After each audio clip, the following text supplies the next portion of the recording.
बुरहानपुर लोकसभा चुनाव के नतीजे सामने आने के बाद जहां भाजपा के प्रत्याशी ज्ञानेश्वर पाटिल ने लोकसभा से 2,69,971 वोटों से जीत हासिल की, तो वहीं बुरहानपुर विधानसभा से 7,209 मतों से हारे हैं। यह वह आंकड़ा है जो न सिर्फ बुरहानपुर विधानसभा बल्कि पूरे खंडवा संसदीय क्षेत्र के साथ भाजपा संगठन में इन दिनों चर्चा का विषय बना हुआ है। हालांकि नरेंद्र पटेल बाहरी प्रत्याशी होते हुए भी बुरहानपुर विधानसभा से 7,209 वोटों से लीड ली है। यही बात भाजपा कार्यकर्ताओं को अखर गई और सांसद ज्ञानेश्वर पाटिल अपने गृह ग्राम बोहडा में कार्यकर्ताओं से मिल रहे थे, तभी कुछ कार्यकर्ता और पार्षदों ने बीजेपी जिला अध्यक्ष डॉक्टर मनोज माने से इस्तीफे मांग लिया है।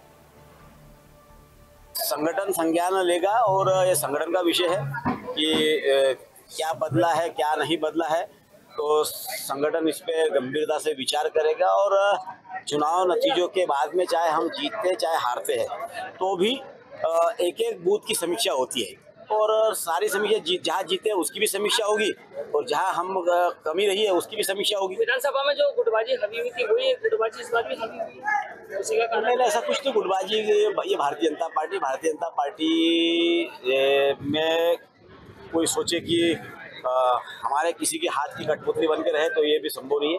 कुछ समय के लिए जरूर लगता हो किसी के मन में, लेकिन भारतीय जनता पार्टी का संगठन मजबूत है और हर विषय का संज्ञान लेता है और हर व्यक्ति पर नजर रखता है। भारतीय जनता पार्टी इसकी समीक्षा करेंगी और समीक्षा करने के बाद में हम लोग आगे बढ़ेंगे। आप इसकी नैतिक जिम्मेदारी लेते जिला अध्यक्ष होने के। भारतीय जनता पार्टी समीक्षा करेंगी और समीक्षा करने के बाद निर्णय करेंगे। कार्यकर्ता आपसे इस्तीफा भी मांग रहे हैं। कार्यकर्ता देखिए, हर किसी की अपनी अपनी भावनाएं होती है। कार्यकर्ता शोक संतप्त है, मैं उनकी भावनाओं को समझ सकता हूँ। तो विधानसभा चुनाव 33,000 से जीते, उपचुनाव लोकसभा का वो भी अच्छे वोटों से जीते, 7,000 से हार हुई है।